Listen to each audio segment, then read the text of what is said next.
David. Love you Buy me too. those hats. What? Those hats. Those hat. Yeah, all of them. All All of them. Sorry. Oh my God. Tuh. No. Oh my God. David. I knew it, David. David. David, you are David. David. David Beckham. Nano. And you, Victoria. Right? Honey, you wish me. Hey, Vicky. Aku Uh-uh. seorang Kapiten. No. ilmuwan. We are scientists. Scientist. Yes. Orang jelas-jelas David Beckham sama Victoria Beckham ngaku deh, iya kan? Pasti David Beckham sama Victoria, iya kan? Ih, saya suka banget di Spice Girl. If you wanna be my lover, if you wanna be my friend, ya itu saya suka. Okay. Tanda tangan dong, ya pasti David sama Vicky, ya kan? David, Vicky, iya kan? Ayo, masa? Those hats. Nggak ngaku sih mereka, emang suka sombong tuh selebritis. Udahlah, kalau gini caranya mendingan saya nggak usah jadi fansnya David Beckham lagi, saya mau jadi ilmuwan aja kayak dia. Tapi kalau ngomong-ngomong soal David Beckham dan ilmuwan, dan sains tentunya ya, ini kan lagi marak banget di semua cabang olahraga sebetulnya, ada yang namanya science sport. Salah satunya sepak bola yang paling gencar menerapkannya. Tapi seperti apa sih wujudnya sains yang diterapkan dalam sepak bola? Ya apa ya, mungkin ya. Mungkin mereka akan bermain bola yang anginnya diisi dengan helium, ya mungkin aja, saya nggak tahu. Sains kan itu. Tapi untuk lebih jelasnya jangan tanya sama saya. Kita saksikan aja yang berikut ini. Tuh, David, Pit. Alah David. Cristiano Ronaldo merupakan pemain sepak bola dengan talent luar biasa. Namun apa yang membuatnya selalu tampil memukau? Para ilmuwan sport science di sebuah lab penelitian olahraga di Madrid melakukan serangkaian tes pada Ronaldo dan menganalisis hasilnya. Pengujian dilakukan meliputi kekuatan tubuh, mental, teknik, dan skill. Ilmuwan menguji kemampuan sprint Ronaldo dengan jalur lurus dan jalur zigzag. Sebagai pembanding adalah David Rodriguez, pelari Spanyol. Dalam jalur lurus, Rodriguez menandingi Ronaldo, namun pada jalur zigzag Ronaldo lebih unggul. Hal ini ternyata disebabkan karena pembiasan teknik berlari di mana Rodriguez yang memang pelari dilatih untuk memiliki daya lenting ke depan hingga jangkauannya lebih panjang. Sementara Ronaldo dilatih untuk berlari gesit dan fleksibilitas gerakannya dalam jalur zigzag dengan seimbang. Tentunya ini adalah untuk menghindari lawan sesuai peran di lapangan.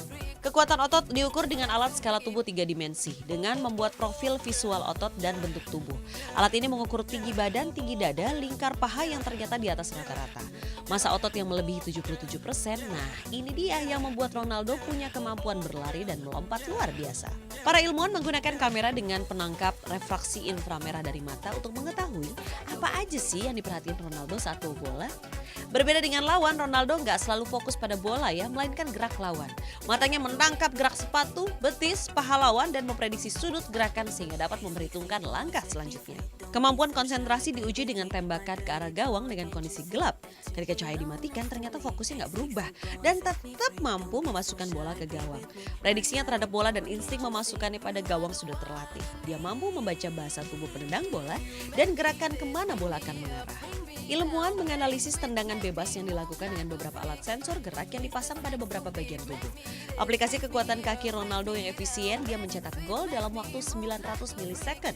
Untuk membuat bola melandung, Ronaldo menendang bola di bagian sisinya. Bola melambung menyamping, namun yang terjadi di udara, gaya Ronaldo menyebabkan bola berputar, memberikan tekanan berbeda di bagian luar dan dalam bola, dan bergerak di tekanan yang lebih rendah ke arah yang diperkirakan. Wah, luar biasa ya, ternyata ada kemampuan sains yang dimiliki Ronaldo dan mengakibatkan dia punya gerakan yang luar biasa.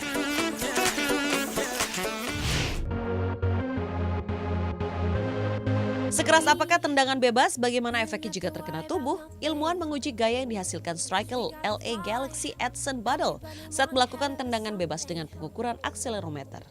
Menggunakan one man wall, ilmuwan menguji seberapa besar gaya yang dihasilkan dari sebuah tendangan. Hasilnya, tendangan striker itu mencapai kecepatan sekitar 70 mil per jam. Dan ketika mengenai salah satu bagian tubuh, bola mencatat kecepatan 72 mil per jam, memberikan gaya 158 lbs pada target, dan kecepatannya menurun menjadi 55 mil per jam. Hal ini membuat target terpental dan telinga mendengung. Kalau lemes ketahuan nih. Terkena tendangan keras dari bola sepak di bagian kepala dengan kecepatan lebih dari 72 mil per jam dapat menimbulkan trauma dan pendarahan pada otak loh. Namun kejadian akan berbeda jika yang terkena adalah telinga karena resikonya lebih kecil.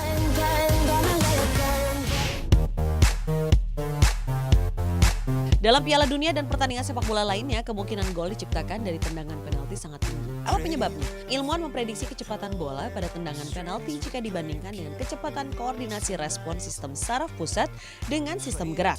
Setidaknya dengan tendangan penalti berkecepatan 72 mil per jam mampu mencapai gawang hanya dalam 0,4 second.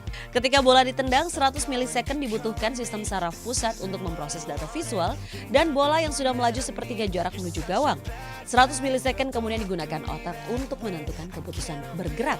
Bola juga sudah memakan setengah jarak menuju gawang. Oleh karena itu, kecepatan respon biasanya lebih lambat dari gerak bola, sehingga besar kemungkinannya terjadi gol. Untuk Piala Dunia Wanita, tim nasional Jerman adalah salah satu tim terhebat di dunia. Mereka memenangkan 2 kali Piala Dunia dan 7 kali Piala Euro. Gimana sih mereka bisa melakukannya? Ternyata tim bekerja sama dengan ilmuwan di sebuah universitas Jerman untuk membuat metode latih individu sesuai dengan tes diagnostik setiap pemain. Analisis termasuk kecepatan berlari, kemampuan dan ketinggian lompatan, serta metabolisme dan stamina. Ilmuwan olahraga menganalisis hasil tes semua pemain terkait ketahanannya. Dari situ mereka menentukan metode latih, posisi pemain dan lainnya. Detail setiap metode latih individu disusun secara rahasia. Dengan metode yang disusun khusus per individu, teknik dan skill pemain dapat dibina semaksimal mungkin. Oke, pemirsa, tadi kan saya habis ketemu sama David Beckham ya. Nah, David Beckham itu kan terkenal dengan tendangan bebasnya yang melengkung dan akurat. Saya juga mau nyoba nih. Saya akan coba memasukkan bola ini ke dalam apa ini namanya? Saung. Tenda ini. Coba. Lebih akurat mana sih sama Beckham?